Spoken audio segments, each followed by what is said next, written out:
91페이지의 33번 문제부터 보도록 하겠습니다.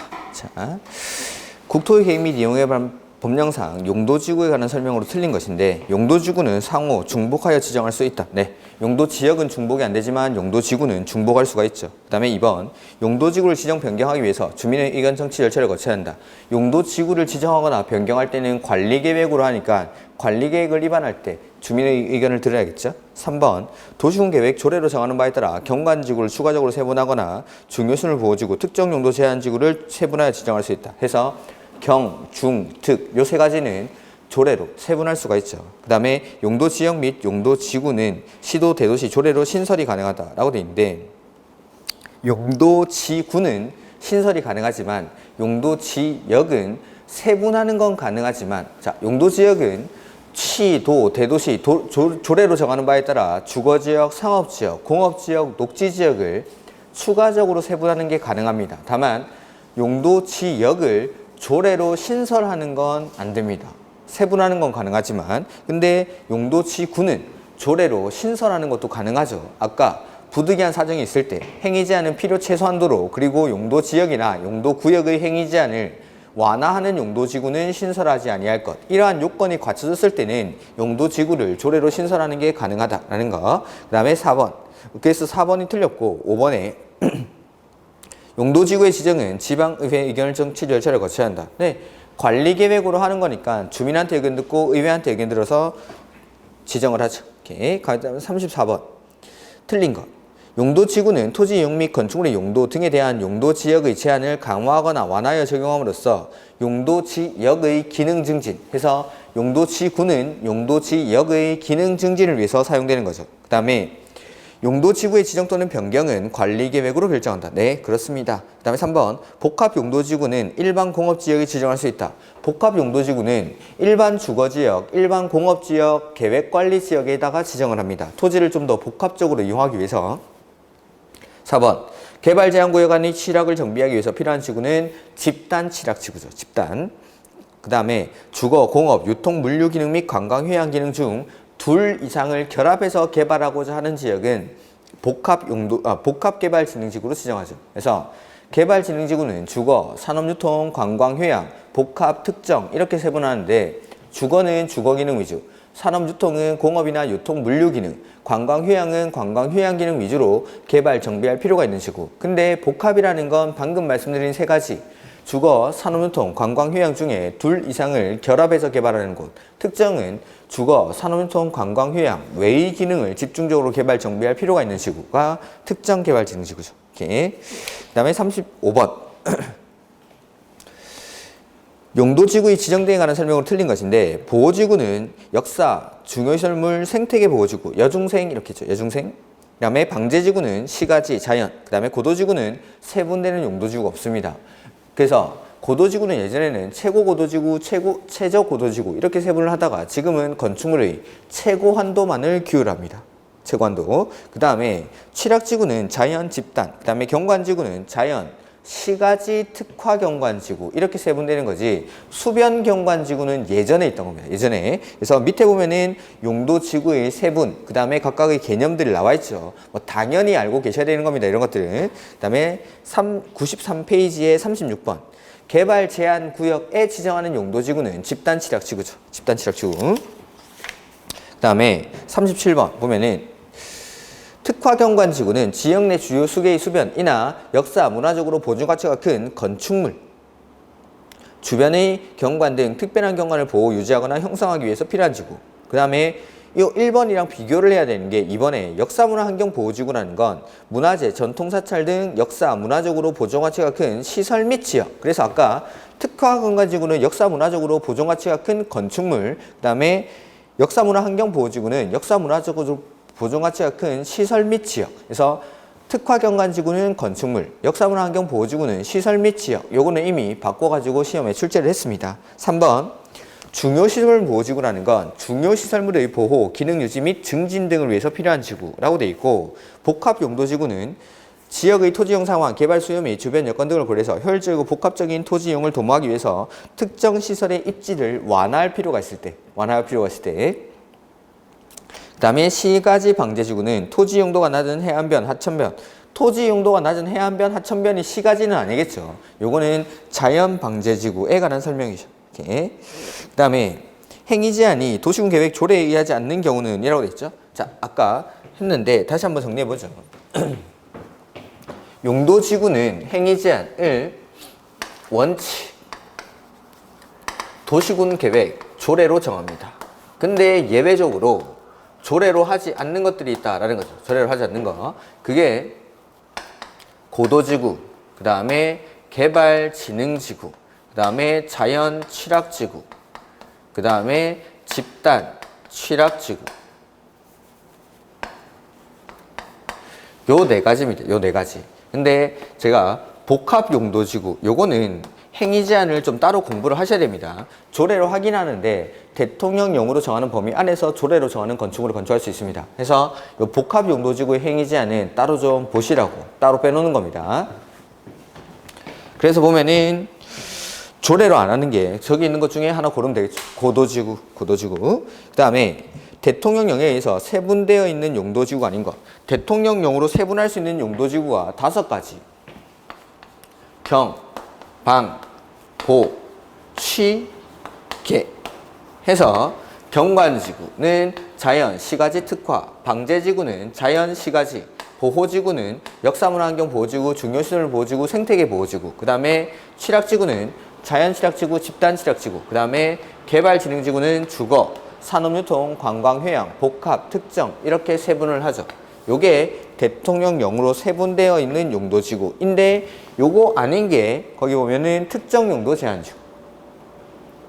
그 다음에 개발진흥지구를 세분한 지구가 아닌 것.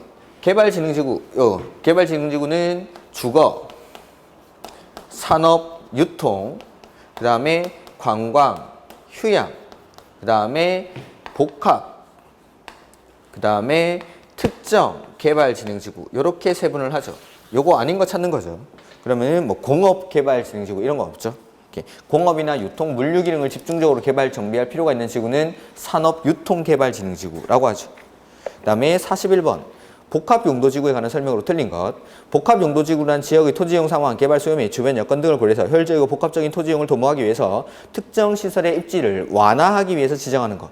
그리고 용도 2번에 보면은 이 지정의 목적은 복합적으로 토지를 이용하기 위해서는 그냥 일반 주거지역이나 일반 공업지역을 준주거지역이나 준공업지역으로 변경을 해도 되지만 그렇게 용도지역을 변경할 때 기반시설이 부족해지는 등의 문제가 우려가 되니까 건폐율, 용적률은 가만 놔두고 건축 제한만을 완화하는 것이 적합할 때 지정하는 게 복합용도지구. 그 다음 3번 용도지역의 지정 목적이 크게 저해되지 아니하도록 해당 용도지역 전체 면적의 3분의 1 이하의 범위에서 지정합니다. 그러니까 일반 주거지역 전체를 복합용도지역으로 지정을 해버리면 여기가 상업지역인지 주거지역인지 구분을 할 수가 없기 때문에 해당 용도지역 전체 면적의 3분의 1 이하에서만. 그 다음에 4번 시, 도, 대도시 시장은 일반 주거, 일반 공업, 계획관리지역에 복합용도지구를 지정할 수 있다. 네. 복합용도지구의 지정 대상 지역은 일반 주거, 일반 공업, 계획관리지역. 그 다음에 5번 간선도로의 교차지, 대중교통 결절지 등 토지용 및 교통 여건 변화가 큰 지역 또는 용도지역 간의 경계지역, 가로변 등 토지를 효율적으로 활용할 필요가 있는 지역에 지정을 합니다. 그래서 토지를 좀 더 복합적으로 이용할 필요가 있는 지역, 거기에다가 복합용도지구를 지정을 해서 특정 시설의 입지를 완화를 해주겠다라는 거. 원래는 못 짓는 것들인데 좀 더 지을 수 있게끔 그렇게 해주는 게 복합용도지구. 그 다음에 복합용도지구의 건축 제한에 관한 설명으로 옳은 것. 요거는 뭐 제 노트에도 정리가 되어 있습니다. 그래서 제가 복합용도지구의 행위 제한은 따로 좀 공부를 하시라고 말씀을 드렸습니다. 조례로 하는 게 맞긴 맞는데 일반 주거, 일반 공업, 계획관리지역에 지정을 해서 건축 제한을 완화를 해줍니다. 그래서 일반 주거지역에서는 준주거지역에서 지을 수 있는 건물, 일반 공업지역에서는 준공업지역에서 지을 수 있는 건물을 지을 수 있게 해주는데 일부 시설들은 허용을 하지 않습니다. 그게 밑에 정리가 되어 있죠. 보면은 자 해설을 좀 보죠. 해설을 일반 주거지역에 지정된 복합용도지구에서는 준주거지역에서 허용되는 건축물을 건축할 수 있지만 이종 근생 중 안마시설소, 문화집회시설 중 관람장, 공장, 위험물 저장 및 처리시설, 그 다음에 동식물 관리시설, 장례시설 이런 것들은 안 됩니다. 그 다음에 일반 공업지역에서는 중공업지역에서 허용되는 건축물을 건축할 수 있지만 아파트, 단란주점 및 안마시설소, 노유자시설 이런 것들은 허용하지 않습니다. 그 다음에 계획관리지역에서는 계획관리지역에서 지을 수 있는 건물에다가 추가적으로 판매시설, 위락시설 중 유원시설업 관련시설 그 가로 안에 보면은 별표 1의 16호의 다목에 따른 시설의 한정함이라고 되어 있는데 그게 유원시설업 관련시설입니다. 유원시설업 관련시설. 그 다음 요거는 제 노트에는 다 따로 정리가 되어 있습니다. 그 다음에 일반 음식점, 휴게 음식점 및 제과점, 숙박시설 이러한 것들을 허용을 하겠다는 겁니다. 이렇게 해서 옳은 것인데 복합용도지구로 지정된 일반 주거지역에서는 안마시설소 안 됩니다. 그 다음에 장례시설도 안 되고 그 다음에 일반 공업지역에서 아파트 안 되고 안마시설소 안 됩니다. 이렇게.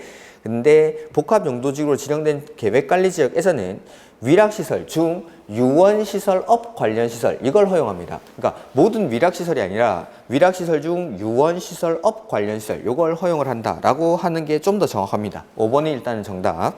그 다음에 43번.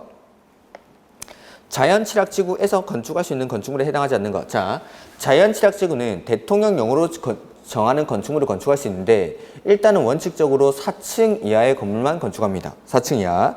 그래서 거기 해설에 보면은 어떤 걸 지을 수 있는지가 나오죠. 그 중에서 1번에 박스 안에 1번에 보면 해설에 건축할 수 있는 건축물이라고 해서 가로 안에 보시면은 4층 이하의 건축물의 하나함이라고 되어 있죠.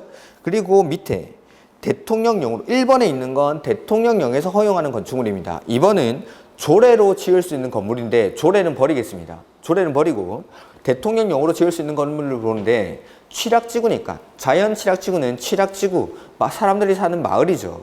단독주택 됩니다. 단독주택. 그 다음에 1종근생, 2종근생 됩니다. 1종근생도 되고 2종근생도 되는데 2종근생 중에 먹고 마시고 뭐 이런 것도 안 됩니다. 해서 보면은 휴게음식점 그 다음에 제과점으로서 1종근생에 해당하지 않는 것 그 다음에 음식점, 일반 음식점, 단란주점, 안마실수 이런 것들은 안 된다라는 것.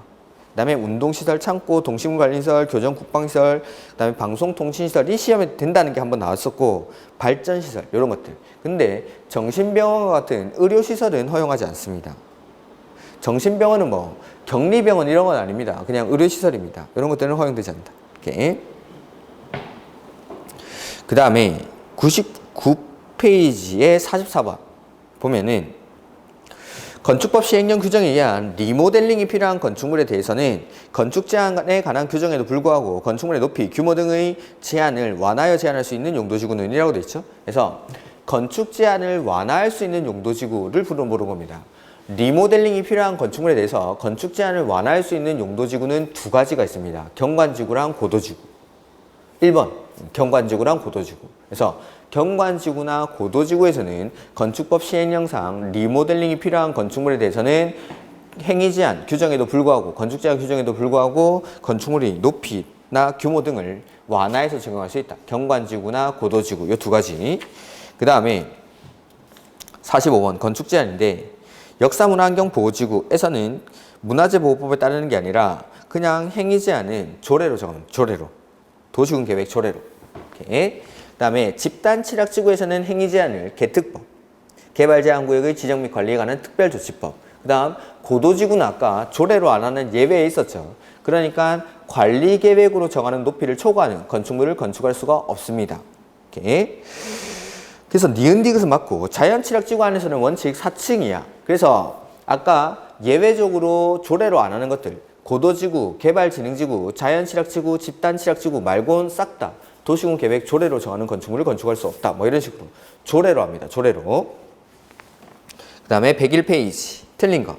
용도지역 또는 용도구역의 행위제한을 완화하는 용도지구를 시, 도, 대도시 조례로 신설할 수 없죠.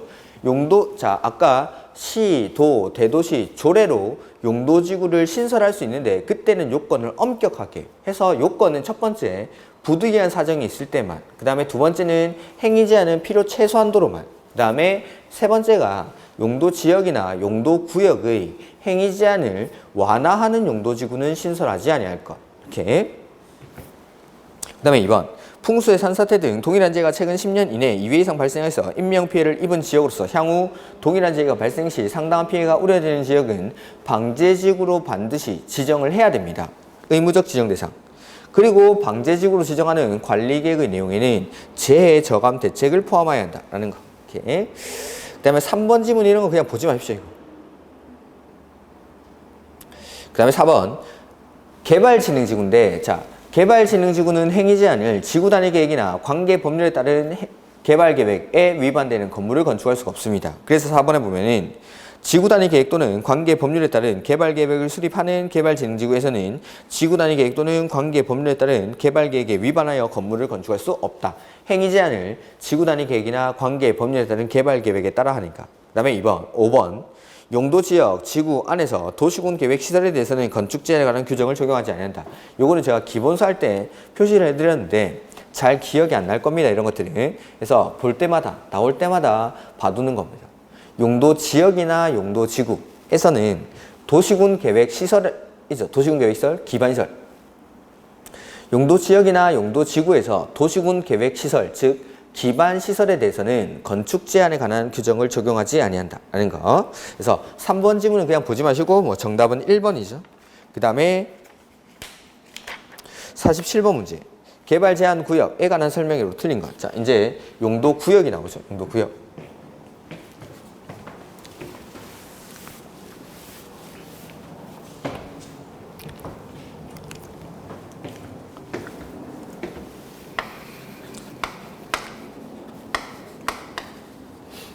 용도구역은 용도지역이나 용도지구에서의 행위 제한을 강화 또는 완화해서 따로 정함으로써 도시의 무질서한 확산 방지라든지 도시지역과 그 주변 지역의 무질서한 시가화 방지 등을 위해서 지정하는 게 용도구역입니다. 용도구역. 그래서 구역 역시 지역보다는 좁은 개념이기 때문에 관할 토지의 일부에다가 지정을 하죠.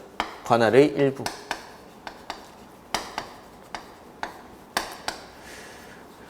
그 지정 목적은 따로 정한다라고 했습니다. 따로 정함. 따로 정함. 그래서 이 용도구역에서는 일단 용도구역에는 어떤 것들이 있는지 종류를 아셔야 되고 그 다음에 각각의 용도구역의 지정 목적들을 아셔야겠죠. 노트는 뭐 9페이지 정도에 나오겠죠. 그래서 종류들 한번 써보면은 첫 번째가 개발, 제한, 구역. 두 번째는 시가화, 조정구역. 그 다음에 세 번째는 도시, 자연, 공원, 구역. 그 다음에 네 번째가 수산, 자원, 보호, 구역. 그 다음에 하나 더 있는 게 입지 규제 최소 구역입니다. 이렇게. 자, 각각의 지정 목적을 보면은 개발 제한 구역은 도시지역의 무질서한 확산 방지. 그 다음에 두 번째는 국방부 장관의 요청에 의해서 보안상 목적으로 지정하는 게 개발 제한 구역. 그 다음에 시가화 조정 구역은 도시지역과 그 주변 지역의 무질서한 시가화 방지. 세 번째, 도시자연공원구역은 식생이 양호한 산지에서의 개발을 제한할 필요가 있대. 그래서 도시민에게 건전한 여가 휴식 공간을 제공하기 위해서 식생이 양호한 산지에서의 개발을 제한할 필요가 있을 때 지정하는 게 도시자연공원구역. 그 다음에 수산자원보호구역은 말 그대로 수산자원을 보호, 육성하기 위해서 지정하는 게 수산자원보호구역입니다. 이렇게. 그래서 각각의 지정 목적은 이렇게 정해져 있고 지정권자, 누가 지정하는지. 개발제한구역은 요거 국장이 지정하죠. 그러니까 관리계획 결정권자가 지정을 하는 건데 예외적으로 국장이 관리계획 결정하는 경우 그런 것들이랑 관련이 있는 거죠. 그 다음에 시가화 조정구역은 원칙 시, 도지사가 지정을 하지만 예외적으로 국가계획과 연계하여 지정할 필요가 있을 때는 이 시가화 조정구역을 국장이 지정할 수가 있죠. 그 다음에 도시자연보호구역은 시, 도, 대도시. 그 다음에 수산자원보호구역은 해양수산부 장관이 각각 결정을 하고 지정을 합니다.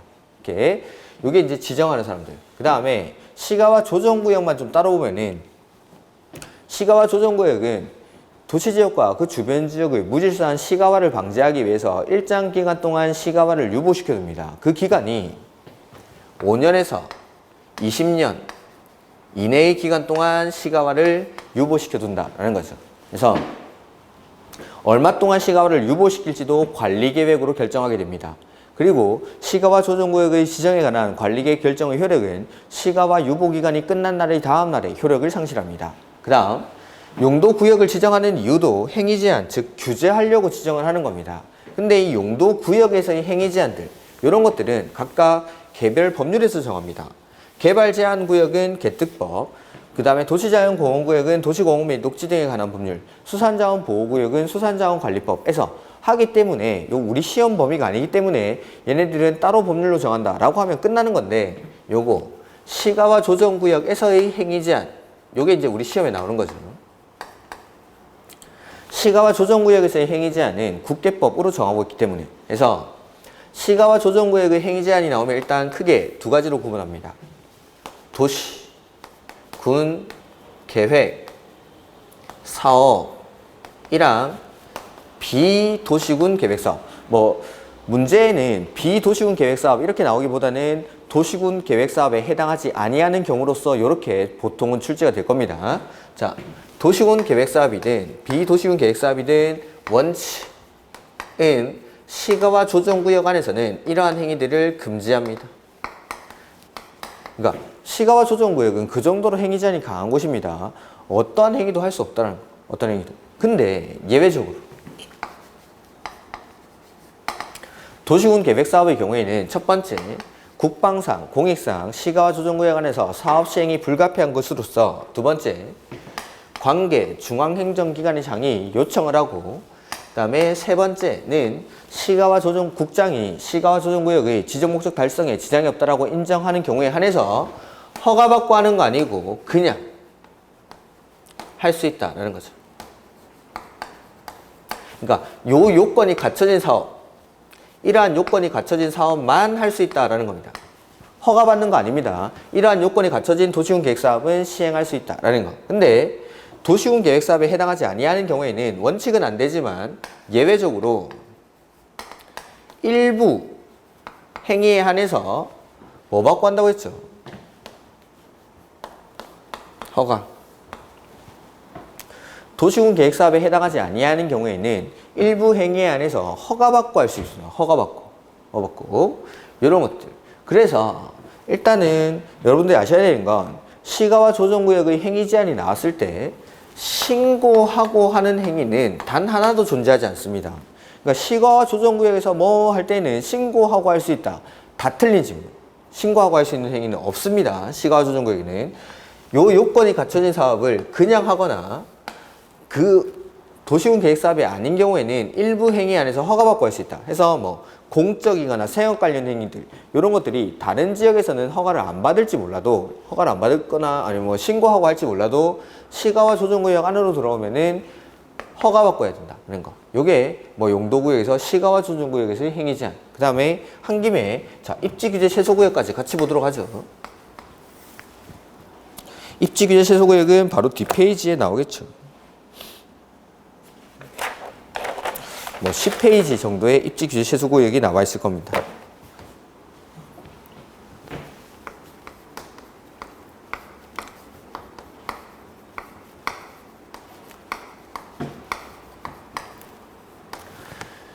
입지규제 최소구역 역시 용도구역의 일종으로서 요거 용도구역의 일종인데 규제를 최소화해 주겠다라는 거죠.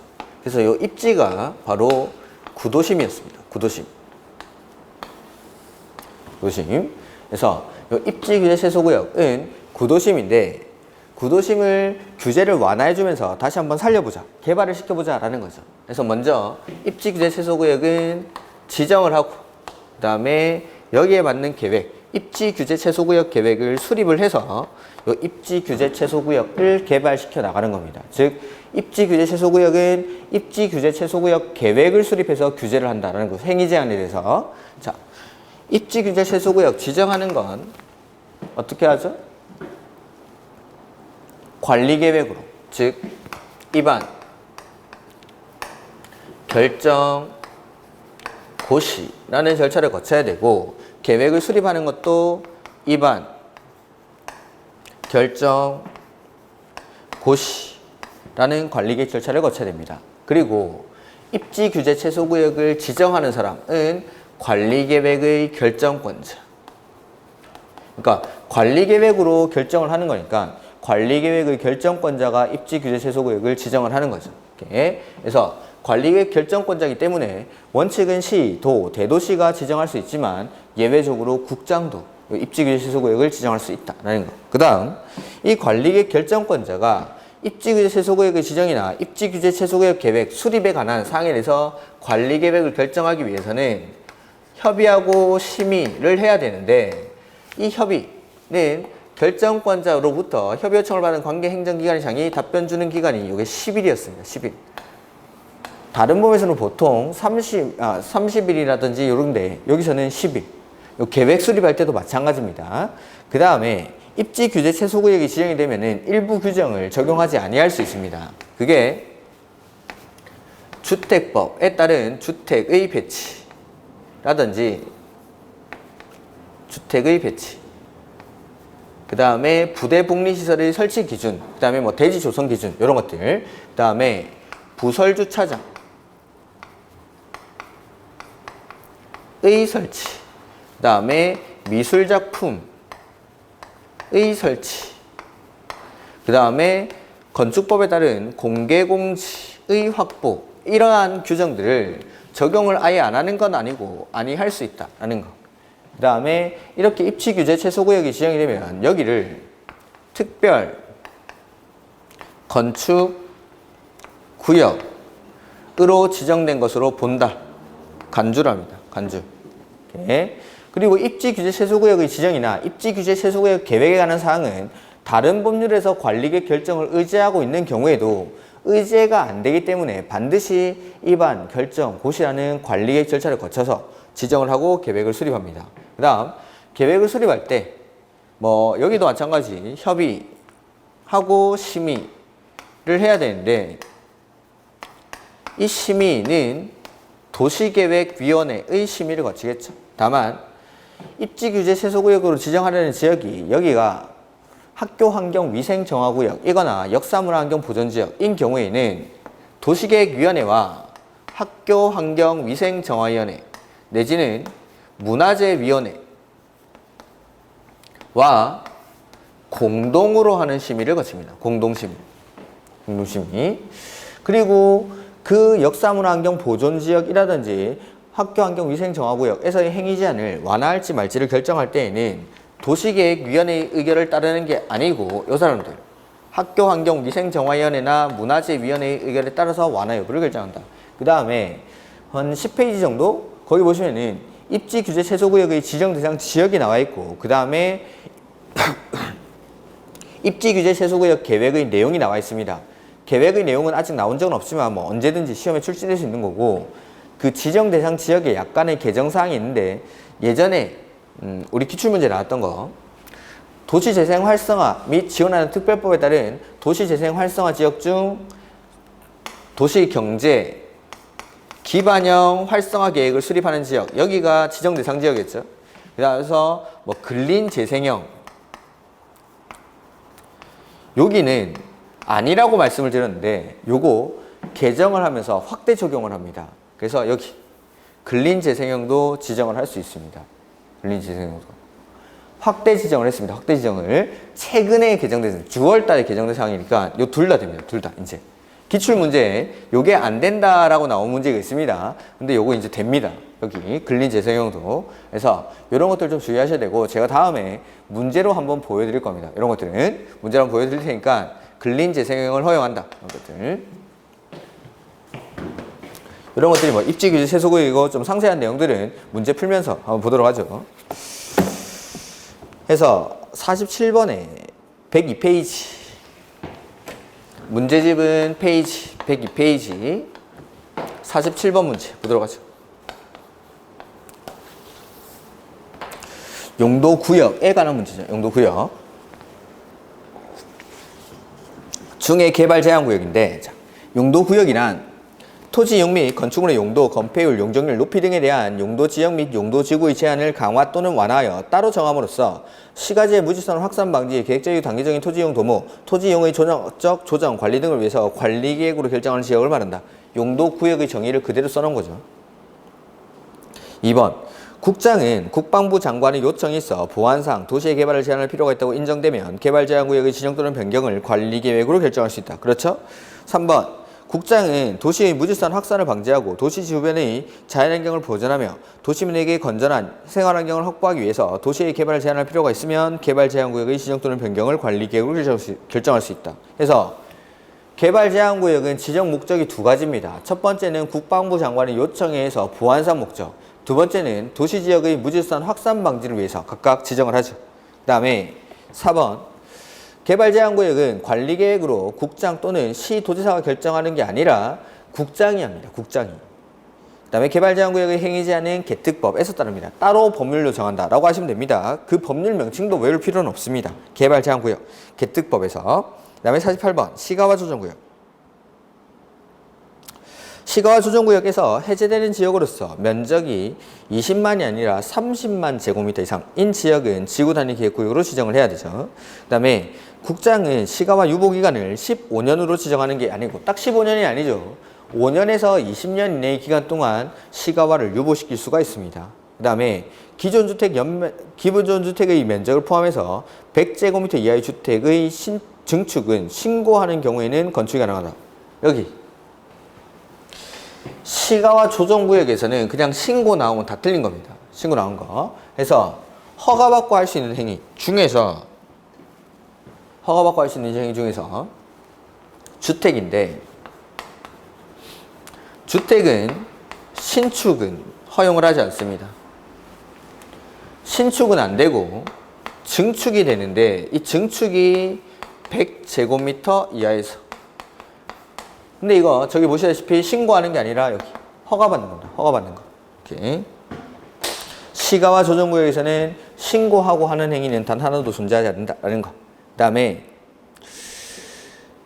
4번에 시가와 조정구역에서의 행위 허가가 있는 경우에는 산지 전용 허가 및 산지 전용 신고, 일시사용 허가 신고를 있는 것으로 본다. 그래서 뭔가 개발행위 허가를 받으면 여러 가지 것들이 의제가 되죠. 항상. 그래서 개발행위 허가를 받은 경우 뭐뭐에 대한 허가인가를 받은 것으로 본다. 옳은 지문입니다. 마찬가지죠.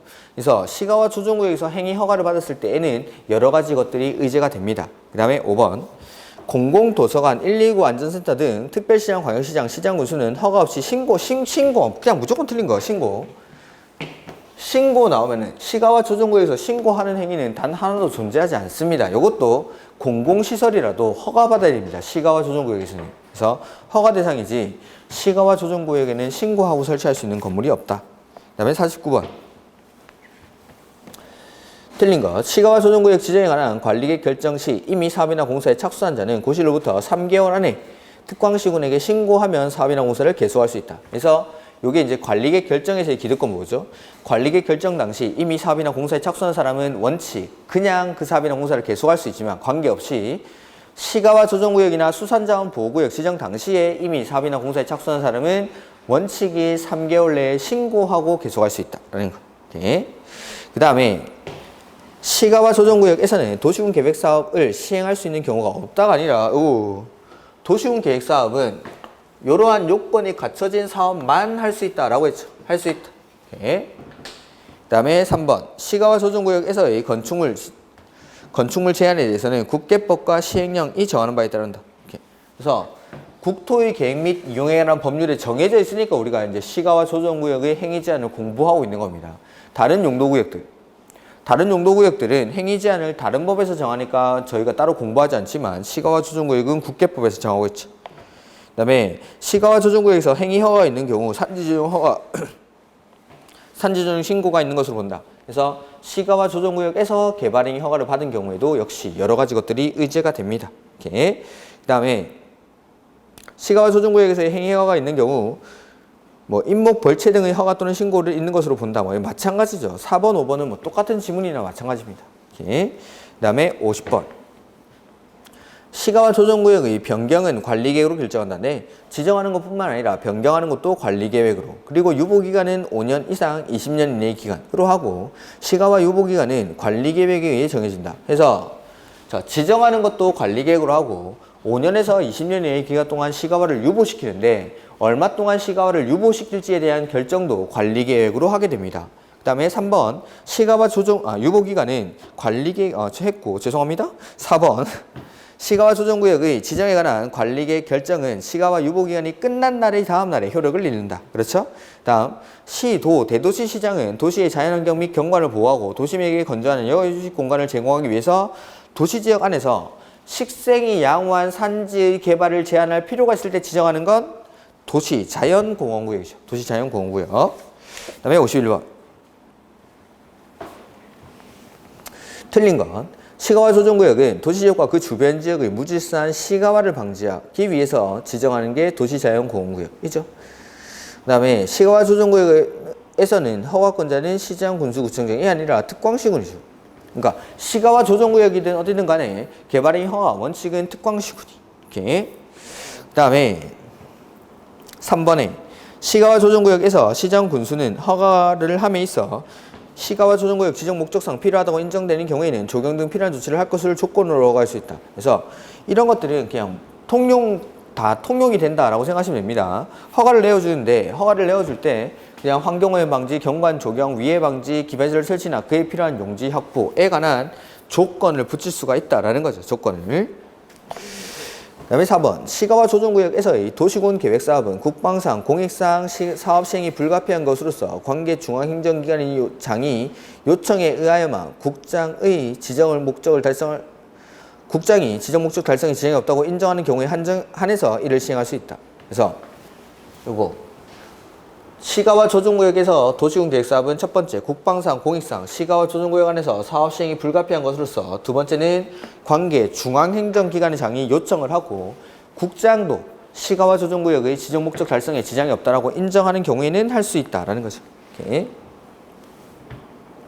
그 다음에 시가와 조정구역에서 시장, 군수가 허가를 하고자 하는 때에는 해당 행위가 도시군 계획 사업의 시행에 지장을 주는지 여부에 대해서 시가와 조정구역에서 시행되는 도시군 계획 사업의 시행자의 의견을 들어야 한다. 그러니까 이것도 마찬가지로 다른 개발 행위에서도 마찬가지입니다.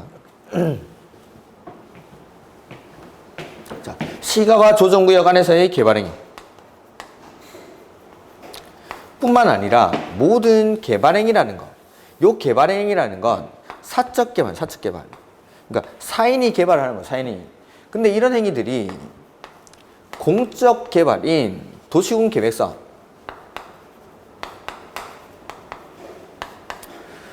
도시군 계획사업에 이 사적 개발인 개발 행위가 영향을 미치면 안 된다라는 겁니다. 그러니까 자, 어떠한 지역에든 간에 개발 행위를 허가하려고 할 때에는 이 행위가 도시군 계획 사업에 지장을 주는지에 대해서 시행자의 의견을 들어야 됩니다. 시행자의 의견. 그러니까 여기뿐만 아니라 다른 데서도 다 마찬가지입니다. 개발행위 허가를 하려고 할 때에는 항상 시행자의 의견을 들어야 한다. 그 다음에 107페이지 도시자연공원구역의 지정 목적이 아닌 거 뭐 이런 것들 그냥 풀어보면 됩니다. 그 다음에 53번 용도구역의 지정에 관한 설명으로 옳은 것. 시도지사는 개발제한구역의 지정. 자, 개발제한구역을 지정하는 사람은 국장. 그 다음에 국장은 도시자연공원구역은 시, 도, 대도시. 그 다음에 시도지사는 도시자연공원구역에서 해제되는 구역 중 계획적인 개발 또는 개발이 필요한 지역의 전부 또는 일부에 대해서 지구단위 계획구역을 관리계획으로 지정할 수 있다. 네, 도시자연공원구역, 공원구역이었다가 해제가 된다면 이제 개발이 시작이 될 테니까 그렇게 개발을 하는 곳에서는 지구단위 계획구역을 지정할 수가 있죠. 다음, 국장이 아니라 수산자원보호구역은 해양수산부 장관. 다음, 시가와 조정구역 의 변경. 시가와 조정구역의 지정이나 변경을 국장은 관리계획으로 결정을 해요. 관리계획으로. 기본계획이 아니라 관리계획으로. 그 다음에 4번도 마찬가지. 기본계획이 아니라 관리계획으로. 그 다음에 54번. 용도지역, 지구, 구역에 관한 설명으로 틀린 것인데 지역과 지구는 중복해서 지정할 수 있죠. 이렇게. 그러니까 조금 용어가 어미가 조금 중의적으로 쓰여 있는데 지금 1번 지문은 이런 거죠. 용도, 지역에다가 용도, 지구를 지정할 수 있느냐 이걸 물어보는 거죠. 이런 것도 되죠. 이렇게. 지역과 지구는 중첩해서 지정될 수 있다. 근데 용도, 지역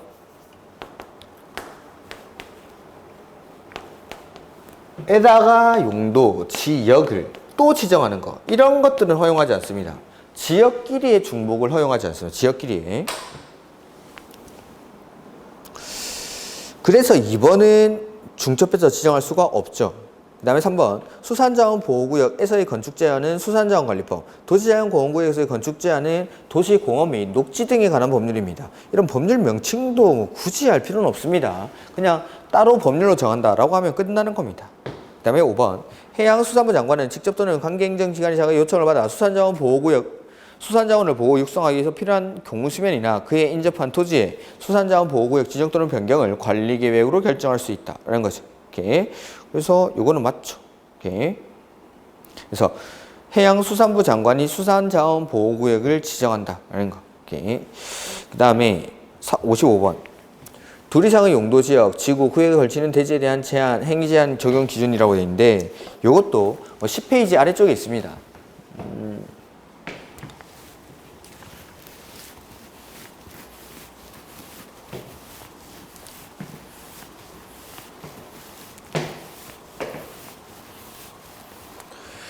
보면 여기 대지가 이렇게 있는데 이 대지 중에서 대지의 총 면적이 1000제곱미터라고 가정을 하고 이 중에서 뭐 700제곱미터 그리고 300제곱미터 나눠가지고 여기는 주거지역, 여기는 상업지역이라고 해보죠. 이럴 때. 그래서 대지가 둘 이상의 지역, 지구, 구역에 걸치는 경우 중 가장 작은 부분의 규모가 330제곱미터 이상일 때, 이죠? 330제곱미터 이상일 때, 이하일 때.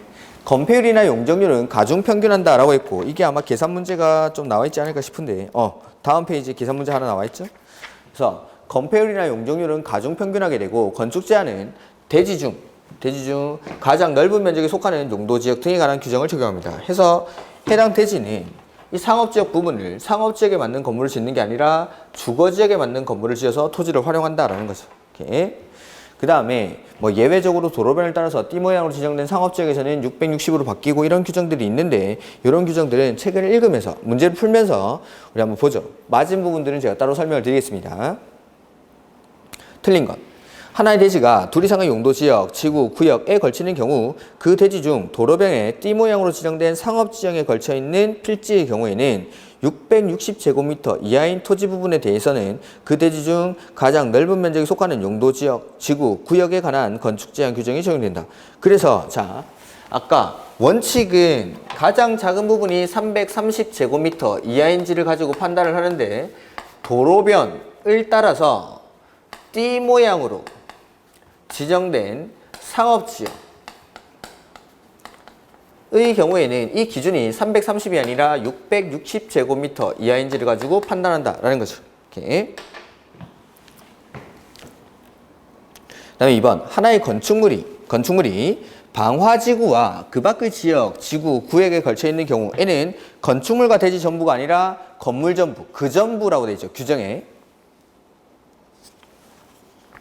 그 전부니까 건물 전부에 대해서 방화지구 안의 건축물에 대한 규정을 적용한다. 그리고 3번에 방화지구와 그 밖의 지역, 지구, 구역에 속하는 부분의 경계가 방화벽으로 구획되어 있을 때에는 방화지구가 아닌 곳에 대해서는 이 방화지구에 관한 규정을 적용하지 않겠다라는 거. 그 다음에 하나의 대지가 녹지지역과 그 밖의 지역, 지구, 구역에 걸쳐 있는 경우에는 각각의 용도지역, 지구, 구역의 건축물 및 토지에 관한 규정을 적용한다. 근데 요거 지금 단서가 하나 빠져있는데 5번까지 읽고 말씀을 드리겠습니다. 그 다음에 5번 녹지지역의 건물이 고도지구 또는 방화지구에 걸쳐 있는 경우에는 요때는 각각이 아니라 그 건물과 대지 전부에 대해서 고도지구나 방화지구에 관한 규정을 적용합니다. 이렇게. 그리고 여기 단서가 있었죠. 자,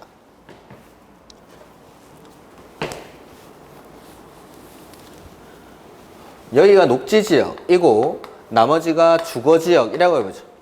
해서 녹지지역과 그 밖의 지역, 지구, 구역에 걸쳐 있을 때는 원칙은 각각 녹지지역은 녹지지역 따로, 주거지역은 주거지역 따로 쓸 수 있음에도 불구하고 요거 바꿔보죠. 여기가 주거지역, 여기가 녹지지역입니다. 자, 녹지지역과 그 밖의 지역, 지구, 구역에 걸칠 때는 원칙은 무조건 각각이지만 가장 작은 부분이 녹지지역이고 이 부분의 규모가 330제곱미터 이하일 때에는 작은 녹지지역을 큰 부분으로 쓰게 해준다라고 했습니다. 해서 가장 작은 부분이 녹지지역이고 이 부분의 규모가 330제곱미터 이하일 때는 이 녹지지역에는 주거지역에 허용되는 건물을 지어서 토지를 활용할 수 있다라는 거죠. 이런 예외들도 있었죠. 예외도 좀 기억하시고. 그 다음에 56번 계산 문제인데 1000제곱미터의 토지가 700제곱미터는 2종 일반, 나머지는 1종 일반에 걸쳐 있을 때 이 토지에 건축할 수 있는 건축물의 최대 연면적은 이라고 했죠. 자, 토지에 건축할 수 있는 최대 연면적이라고 했습니다. 700, 300 걸쳐 있는 건 지금 그림이랑 똑같고 그 다음에 2종 일반은 용적률이 150, 1종 일반은 100. 자, 요거를 1종 일반으로 바꾸면 되겠죠. 여기가 2종 일반, 그 다음에 여기는 1종 일반, 그리고 여기는 용적률이 150%, 여기는 용적률이 100%. 그러면은 자, 지금 문제에서 물어본 게 해당 대지에 건축할 수 있는 최대 연면적을 물어봤죠. 자, 여기 연면적 더하고 여기 연면적 구해서 이 두 개를 더하면 해당 대지에 지을 수 있는 건축물의 최대 연면적이 나오겠죠. 자, 700의 150%니까 이거는 1050 이렇게 되겠죠? 더하기 300의 100%니까 300. 그러면 해당 대지에 건물을 건축할 수 있는 최대 연면적은 1350. 요 두 개 더하면 1350이 되죠. 그래서 정답이 4번. 그 다음에 입지 규제 최소구역으로 지정할 수 있는 곳을 모두 고른 것이라고 되어 있는데 기본계획이나 도시군 기본계획에 따른 도심, 부도심 내지는 생활권의 중심지역, 기역은 맞죠. 그 다음에 3개 이상의 노선이 교차하는 대중교통 결절지로부터 1km에 위치한 지역. 그 다음에 뭐 나머지도 다 맞죠. 뭐 개발 제한, 도시재생 활성화 지역 중 리을에 도시재생 활성화 지역 중 도시경제 기반형 활성화 계획을 수립하는 지역. 요걸 예전에는 근린재생형 이렇게 바꿔가지고 틀렸다라고 나왔는데 입지 규제 최소구역의 지정 대상 지역이 확대가 됐습니다. 그러면서 요게 지정 대상 지역에 포함이 됐습니다. 6월달 정도에 개정이 된 겁니다. 이런 것들은. 그래서 보면은 거기 2021년 7월 13일 뭐 시행 이렇게 있는데 그리고 나서 7월달 뭐 7월 전에 7월 뭐 지금 며칠이죠? 7월 11일 11일 12일 며칠 있으면 이게 시행이 되는 건데 근린재생형 요것도 포함이 됩니다.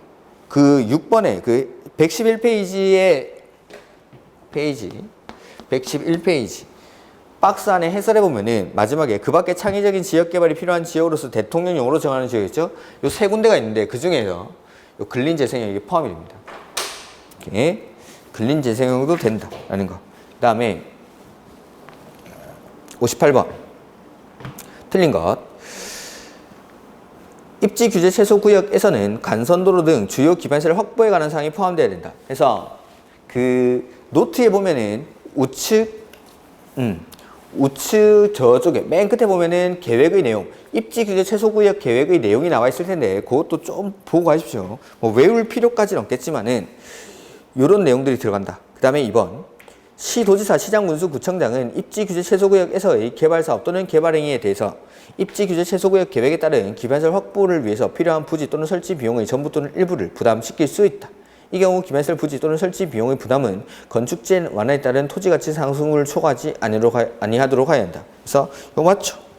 그러니까 원래는 여기가 구도심이라서 개발이 안 되던 곳입니다. 근데 입지 규제 최소 구역을 지정해서 규제를 완화해 주는 거죠. 규제가 완화됨에 따라 여기가 이제 개발이 되기 시작하는 겁니다. 그러면은 이 지역의 토지 가치는 당연히 올라가겠죠. 토지 가격이 올라가는데 이 사람들이 개발 행위를 하다 보니까 기반 시설은 부족해지는 겁니다. 그럼 이 부족해진 기반시설을 입지규제 세수구역이 지정이 되면서 토지 가치가 상승한 범위 안에서 이 사람에게 부담을 시킬 수가 있다라는 겁니다. 부족해진 기반시설을. 그 다음에 3번에 다른 법률에서 관리계획을 결정을 의지하고 있는 경우에도 이 법에 따르지 아니하고 국계법에 따르지 아니하고는 입지규제 최소구역의 지정이나 입지규제 최소구역 계획의 수립 이런 것들을 할 수가 없다라는 거. 오케이. 그 다음에 4번에 입지규제 최소구역으로 지정된 지역에서는 건축법에 따른 특별건축구역으로 지정된 것으로 본다. 그렇죠.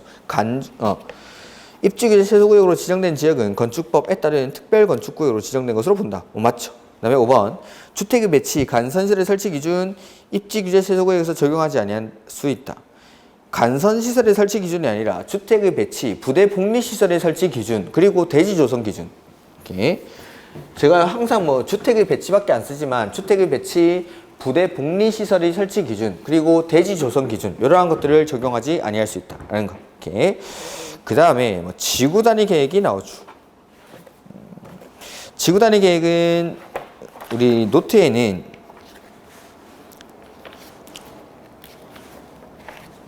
여기 17페이지, 14페이지에 나와요. 14페이지. 그래서 지구 단위 계획인데 뭐 너무 중요하죠.